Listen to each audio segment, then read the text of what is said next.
Welcome clients and guests to my channel. I'm Jason Serro and I'm a licensed professional counselor. My videos are designed to educate and empower you to make informed decisions about your mental health. Which meals and supplements are best for a brain with ADHD? Research indicates that combining supplements like zinc and fish oil with a high protein, low sugar, no additive ADHD diet will help control symptoms. Find out here how to become a wise nutritionist. Which diet is ideal for ADHD? For both adults and children with an ADHD diagnosis, nutrition, food, and health can have a big impact on daily life. In an effort to help control symptoms, many people and parents of children with ADHD are ready to try foods and supplements as part of an ADHD diet, but they sometimes do not know where to start. Discover how to locate nutritious foods for both children and adults below, including items in your family's regular meals and those to cut out to provide noticeable symptom alleviation. Number 1, put an end to blood sugar spikes. Lean beef, pig, chicken, fish, eggs, beans, and nuts are examples of foods high in protein that may help with ADD symptoms. The brain uses protein-rich diets to produce neurotransmitters, which are substances released by brain cells to communicate with one another. Protein can stop blood sugar spikes, which lead to an increase in hyperactivity. My name is Jason Serro and I'm a licensed professional counselor, and I'm accepting new patients for mental health counseling, both in person and through telehealth. Want to stay in the loop with all the latest articles, videos, and valuable mental health insights? Sign up through the link in the description or click on this video here. You can also go to www.jasoncerro.com and enter your email at the bottom of my homepage. Please do me a solid and like and subscribe to my channel to get the latest videos. Consuming protein at breakfast stimulates the production of neurotransmitters that awaken the brain.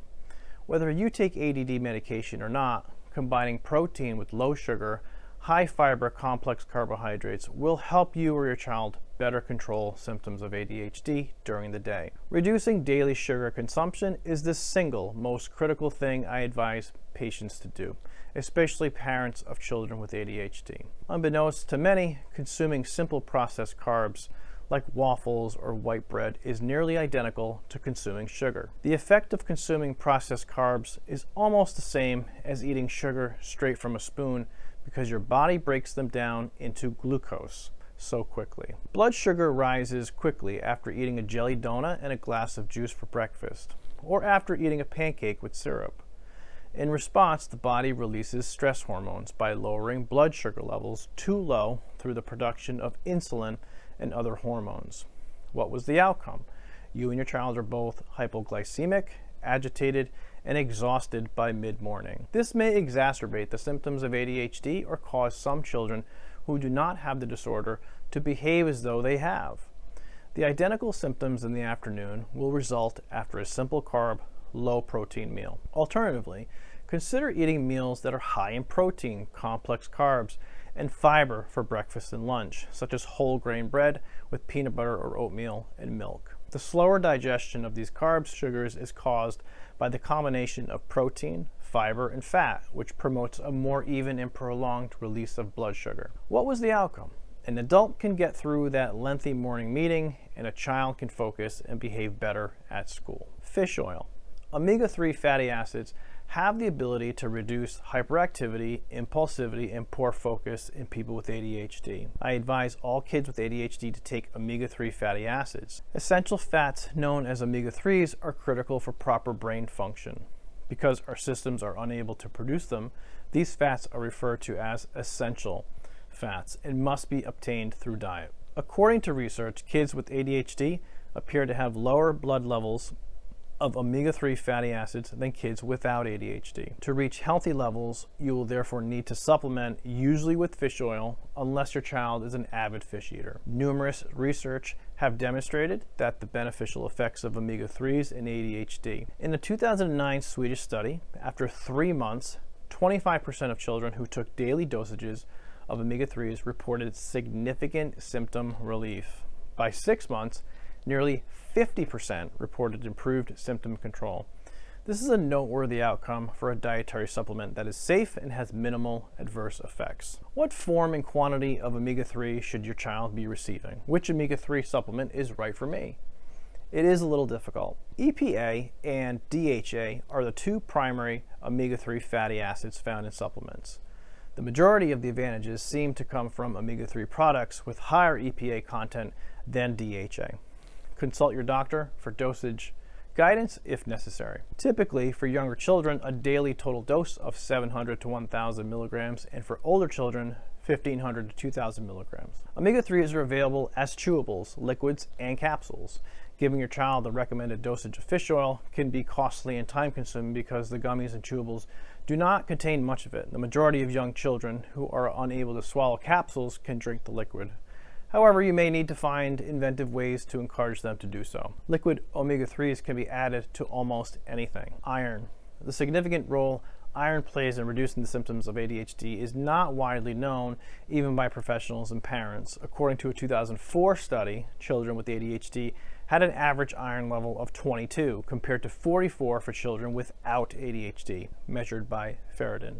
An additional investigation showed that raising iron levels in kids with ADHD reduced their symptoms nearly as much as using a stimulant. Your child's ferritin levels may not be normal even though the blood count is normal. I would advise against administering iron without first measuring the ferritin level because too much iron can be harmful.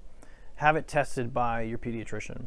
Consult your doctor about starting your child on an iron supplement and or increasing their intake of iron-rich foods such as lean red meat, poultry, turkey, shellfish, and beans if their iron levels are low, below say 35. In a few months, the ferritin level ought to be examined again. Verify your magnesium and zinc levels. Two more minerals that might be crucial in managing the symptoms of ADHD are zinc and magnesium. Both are necessary for optimal health, yet a startling proportion of kids and adults, ADHD or not, do not get enough of them. Dopamine is a neurotransmitter that zinc controls. By enhancing the brain's reaction to dopamine, zinc may increase the efficacy of methylphenidate. Magnesium has a relaxing impact on the brain and is also utilized to build neurotransmitters related to attention and concentration. When your ferritin levels are tested, ask your doctor to examine the levels of magnesium and zinc in you or your child. I observed that a minimum of 25% of the kids I see have low zinc levels. Although research on the effects of both minerals on ADHD has been conducted, the findings are not as conclusive as those on iron and omega-3s. Reduce your use of chemicals. According to a number of research, artificial chemicals both exacerbate and increase hyperactivity in kids who already have ADHD. Food packaging containing additives is required by the European Union to include the following warning label. This food may have an unfavorable effect on activity and attention in children. Although additives and colors can be found in various foods, Gatorade, cheese puffs, and candies are common examples of foods having artificial colors and preservatives. Reading food ingredient labels is the first step in avoiding additives until you have discovered a variety of additive-free meals. Fresh, unadulterated meals are usually your best option because they do not have many additives. But these days, you can purchase almost anything manufactured without chemicals, including bread, cereal, cookies, and pizza. Steer clear of fruity cereals like Lucky Charms and Fruit Loops, my childhood favorites. Cheerios are superior and have less sugar. Replace fruit punches and soft drinks, which are typically chemically colored and flavored, with 100% fruit juice. And be aware of any food sensitivities. Many children with ADHD are sensitive to popular items in the diet according to a number of studies. Their sensitivity exacerbates their symptoms of ADHD considerably. A recent study found that after 5 weeks of following a restricted diet, 78% of the 50 children showed significant improvements in their symptoms of ADHD. It is crucial to understand that food allergies in the strict medical sense are not always present in children with ADHD. When these children are tested for food allergies, the results are typically negative. The only way to find out if your child is affected by food sensitivities is to take particular items out of their regular diet and see how they respond. If a youngster exhibits symptoms of an allergy, such as hay fever, asthma, eczema, or gastrointestinal issues, they may have food sensitivities. Implement the elimination diet by taking out one meal at a time for 2 or 3 weeks if you think it may be aggravating your child's ADHD symptoms. Watch your child's symptoms of ADHD during that period. If you are considering implementing a restrictive plan, seek advice from an expert. I am aware that it can be difficult to engineer changes in a child with ADHD, but many families have had success and are pleased with the outcomes. Herbs. Several plants, including ginseng, ginkgo, St. John's wort, and rhodolia, have been suggested for the treatment of ADHD symptoms. With 2 notable exceptions, the majority have received scant research. In a sizable European trial on hyperactivity and sleep issues, valerian and lemon balm together were found to help calm ADHD kids by lowering anxiety. For children who struggle with these issues, I frequently utilize these herbs. To determine the right dosage for your child, speak with a naturopathic physician. A group of Israeli practitioners created and rigorously tested Nurture and Clarity, a novel herbal medicine designed to enhance attention. Based on their performance on the computerized attention test, the test of variables attention, the children who took it showed considerable improvement. Although I would not base my decisions solely on a single study, this product is interesting to investigate. It is described in detail at ADHDclarity.com. In a small number of studies, pycnogenol, an extract derived from the bark of French maritime pine, has also been demonstrated to alleviate the symptoms of ADHD. I've discovered that the herb helps certain kids focus better. Finally, keep in mind that the quality of herbal medicines varies a lot and that some may include impurities. Seek advice from an experienced expert to assist you in locating trustworthy suppliers of pure, standardized herbs.